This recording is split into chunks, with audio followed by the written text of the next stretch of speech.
faced, they still made that come down to the wire. We'll see if we have a turnaround here. Yeah. And we also have to keep in mind that that I feel like Lucy and Jerm, they're hot right now, right? They just finished playing a match. They're ready to play.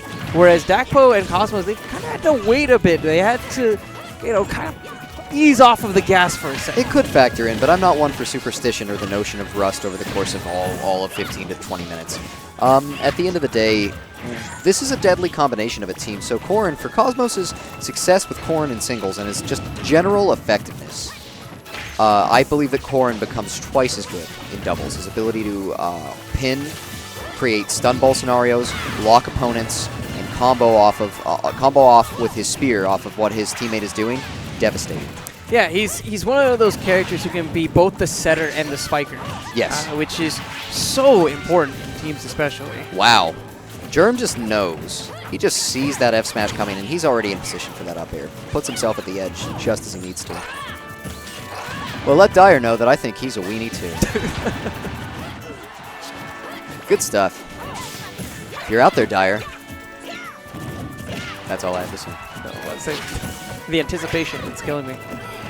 Right now, we're really anticipating as to when Red is going to be putting stocks on the board. We do see Jerm in the corner at 134, and that's the perfect look at it. Handoff. It's time to maybe shake off some of those cobwebs. Back like a team, but wow.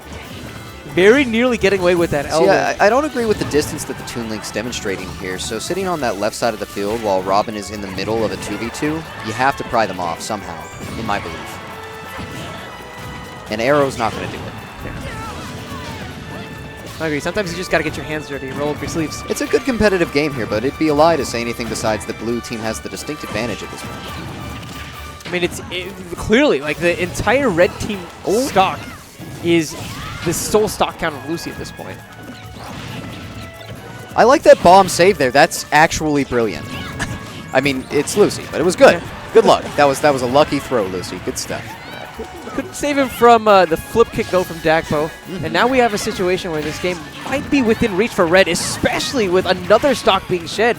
Cosmos with a beautiful Dragon Lunge. The kick was exactly what he needed to maybe get this team back into this game. I mean, they've brought it back. Just like that, it's actually about even.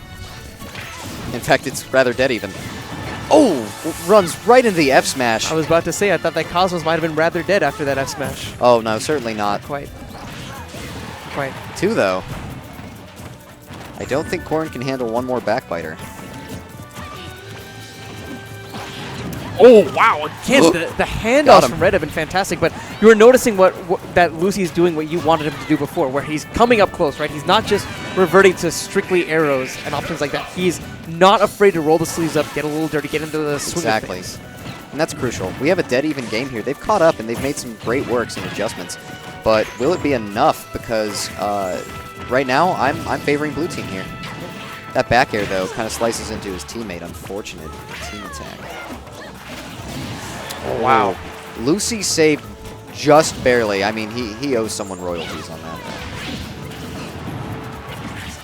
This is another situation where we are seeing that Lucy and Jerm are in control of the stage. Red doesn't have any maneuverability. Dakpo very nearly losing the stock on stage left. The lack of follow-up from Jerm there, a little surprising to me. They're definitely both, maybe it's just because they were both so focused on ensuring they could get the control. They didn't think about maybe getting the kill. The devastating part about 1v2s is that they are just so overpowering. No fear. Nothing to fear there. Wow, great nair. Just what he needed. Wow, but both of the red team members that there actually put them in a risky position for half a tick, but out. Get out of here. Stuck into the ground with the flip kick, and then skewered by the Dragon Lunge. Lucy and Jerm contemplating their life decisions right now. But not bad. Definitely to the wire again, as you mentioned. It's just unfortunate because when it falls down to a 2v1 scenario, the comeback is possible, but it's greatly outweighed. I mean, I don't care if the matchups are in your favor. It's still 70-30 at least, regardless of percent. It's so difficult to pull off those 2v1s. You have to, not only is it a matter of you playing very well, but you also have to rely on your opponents playing very sloppy at that point. And that's just so many factors to juggle. Yes. So now we see this first-time team Counterpick to Dallas. Smashville, and I think I know why. Go for it. Looking for a confirm off the edge on the platform for a nice kill at 35. The opposing team functions off the top, and that's effective, but this team does a lot of confirms sideways. Aerial smash attacks are very devastating here, and so when somebody ends up on that platform, there's a great potential to take their stock at devastating percents. You know, I can definitely see that, but I feel like this red team has so many great tools when it comes to carrying off the side as well. You know, with Corn, you have the F smash and the Dragon Lunge, and even with ZSS, you have some great KO options off the sides with options like the boost kick. I think the difference, though, ultimately between the two teams in that scenario is the amount of setups and confirms available to them to actually create that scenario. You know, you're absolutely right there. It's a lot easier for Korn to get something like an up air off of a throw rather than something like, say, a back. Meanwhile, all that we need here is a single 4-on, bomb, or honestly, even just a basic setup. Can we talk about how low Dakpo went for a second there? That was he wants it. Terrifying. But even still, Lucy, unfazed in the eyes of danger. He laughs in the face of danger. Don't we all? I mean, I don't know. I'm not Simba, man. I do. I get scared sometimes. Cosmo's actually going to be losing the first stock of this game. This is reminding me a bit of the start of that last game as well, where we saw some really good presence and some really good stock taking from Blue. Well, that's the beauty of 3 stock. A lot of time to adapt. Is that going to be it for Toon Link? Not quite. Interesting. The two have opted to focus Jerm here as opposed to the Toon Link on recovery. I think the strategy here that they're executing, and effectively at that, is divide and conquer at its finest. Yeah, they both, I feel, notice that Jerm and Lucy definitely win a lot whenever it comes to the team game, right? So what they're trying to do is just outclass both of these players from a one-on-one standpoint. Ooh, that double up air. You're going to feel that in the morning. But look at the way that they try to keep them separated here. They're definitely trying to space and pressure. Whoa, wow. Whoa. Scary stuff there for Robin. That would have been gorgeous. But no, I definitely think that they've been kind of removing them. And if you can keep a good distance between Toon Link and Robin, then you don't have to worry about confirms on confirms. So, I mean, I think it's a valid strategy. They're applying it well. Dakpo looking to just guard his partner here, wants to get him back and keep him safe on that edge. And also with both of them playing it so close to face, you kind of mitigate some of those walls of projectiles, right?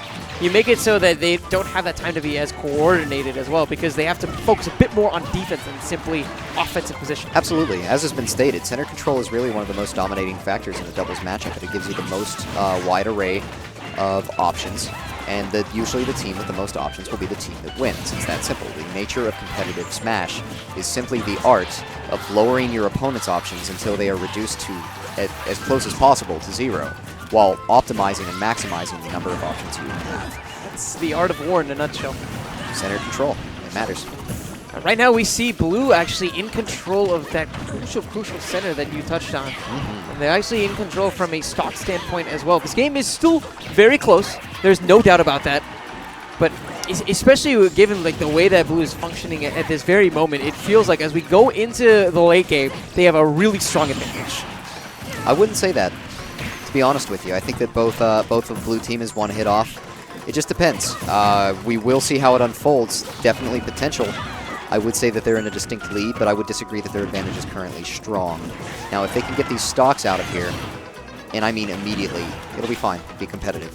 If they rack any more extra credit, if Blue team racks any more extra credit on red, then yeah, the game will be pretty serious. But that's one really key point, is empirically, they've done such a good job with their with just simply maintaining those stocks. I mean, that was over 150%, I believe, on Jerm before he lost that stock, and already pushing red towards those near triple digits. It just seems like such a tall order. Absolutely, and let's make no mistake, that's absolutely vital too. Your ability to hold on to a stock in the doubles format, I mean, sometimes being inactive for the sake of holding the stock can actually be effective too. Oh, that is going to be very costly. Dakpo now off stage, and he's the one staring down the barrel of a 2 versus 1. The issue is Sirasu Samus's tried and true kill condition, up B, not available to her in the 2v1 at her current percent. So how is she going to take this off? I don't really have a good answer for it. Maybe. Oh, Nice. Good mix-up. intelligent. Very good mix-up. And it was so smart, too, because you noticed Jerm was waiting for Dakpo to maybe do something like a boost kick and then punish afterwards. Beautiful. He wasn't expecting Dakpo to break the zone the way he did, but wow. Yeah, no, but absolutely, and good teamwork there. Something, though, that is underutilized in doubles as well is the intent of splitting your focus. Now, this is something that is not done nearly enough, and it was demonstrated right there. Whenever you throw your opponent or you create a scenario where you can damage or gimp one player, the other one's going to see you as vulnerable, and he's going to try and go in when he thinks you're not paying attention. So switching it up back and forth, creating those mix-ups can definitely help you in your personal 1v2 game. Mixing over your targets is an amazing way to get serious results in a 1v2 scenario. Final game of this set. Is it a 2 of 3 in the grands? Yeah, it's still a 2 out of 3 just because of how... Yeah, just because of how time constraints and So be it. Hey, no judgments here. I like 2 of 3s. They're fun. They let me get my KO punches. I don't mind janking away the occasional win. But have you had the occasional win janked away from you? Oh, absolutely. That's half the fun anymore. That'd be boring if you won every time. I don't know if I could handle the 0 life. No 0 life? Have to cry in my pools of money, you know? Yeah. So going to Town and City for the last game of this set. Your thoughts real quick simply on the stage selection in regards to strategies. Terrible selection in my opinion. I do not like... I think they're inclined to agree with you. I'm going to say this is a button check. All right, and we're off. All right, Lucy proving to me that he is once and for all wet garbage. No. All right.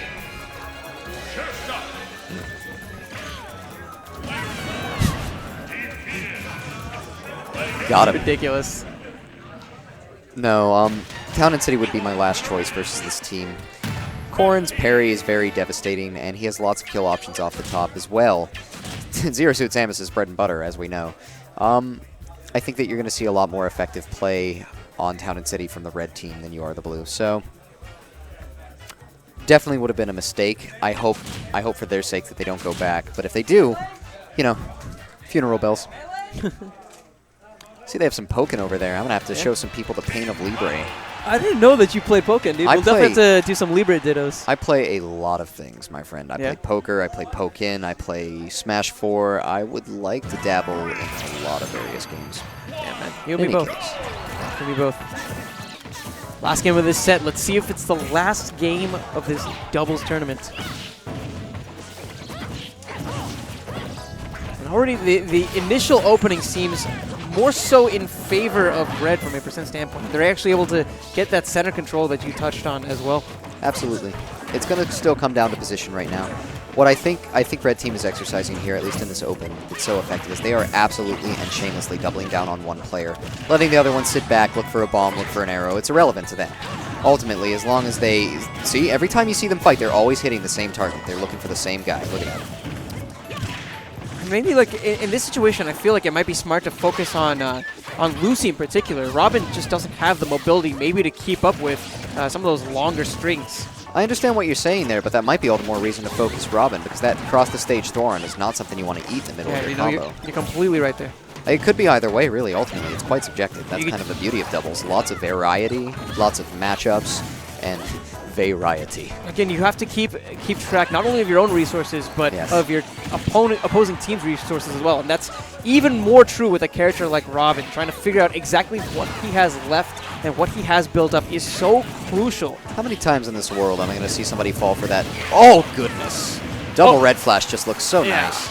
It's, you know, it wasn't anything special. It was a Robin, you know, bread and butter, but double red flash just gets me all kinds of excited. Let's not forget the bomb from Lucy as well for some added added bonuses. Teams are about dead even here. Both Blue in center, but that hit on his teammate might push him off. Look at the 2v1. See how they're setting up there while Lucy sits back? I think that's very good on red team's end, and I think it's a very apt strategy. You don't see a lot of 1v1s here. Stun actually connecting on Dakpo. That back air is going to take him out. Red team actually now in a much more precarious position, oddly enough, despite the stock up. This is very bad. No, I agree. It's such a tough moment because the second that Cosmos loses the stock here, you're putting the blue team in a very firm advantage. Dakpo could not afford that. Bit of a gamble, and it certainly doesn't pay off. No, absolutely not. The lead is gone.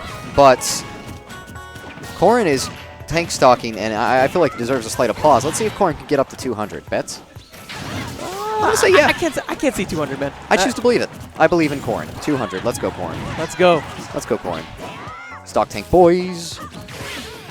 Lucy hoping to maybe end it all, dips straight down, and Dakpo actually takes advantage of that. And you're noticing that, again, Cosmos in such a great position to punish. Blue team is losing a lot of their synergy here, and it's because of the capitalization of the 2v1 gameplay from Team Red here. Even from like a mental standpoint, whenever you're looking at the fact that one of your opponents still has all of their stocks, that just hurts so much mentally. 181. You're getting close, man. I almost want him to eat the arrow just so that I can be right about something. I need this. Oh! Spear tipper, 197. I won 3 off. 3 off. Really close. Damn. But again, this Brutal. is such a tough situation. Even Dead though even we game. saw, yeah, Cosmos, he was playing the stock tank so well, but Dakpo losing this stock so quickly makes this completely even. Phenomenal play either way from these characters, we're gonna say. Oh yeah. Nosferatu. Except for Lucy. Come on, Lucy. No. All right. Any predictions in regards to how this game's gonna go? Well, I was about to say that Zero Suit Samus was going to kill Robin off the top. No, I don't have any predictions as it goes. Right now, though, if they focus on Robin, they're going to get great results, and that's exactly what they need to look for at this moment. They need to double down and separate the blue team again. Whether or not they'll manage that, that's really anyone's guess. It's going to come down to coordination and defensive strategy, as well as just general spacing and stage control. And all of that is really being exhibited by Red right now. That's it. Dakpo taking the stock, and now the 2v1. They pried the Robin off. Now, Toon Link's a great 2v1, but these players are going to be... Whoa! That could have been it. That could have been That it. would have been very bad. Very, very bad. They should not have gone with that kind of risk in that scenario. But hey, so be it. We all like a stylish finish. Is that it? Not quite. This is the part where you're really going to be benefiting off of your opponents getting a little bit greedy, playing a little bit sloppy. He needs it at this point. That... Wow. Not out. I didn't know that could even miss in that. Yeah, I didn't either. That's You didn't like either? the very tip of that hitbox, but... That's unfortunate. That's gonna be it. But that was a well-played set. Definitely, again, very competitive, as you said it would be. Jerm definitely carried it, though. Way to go, Jerm.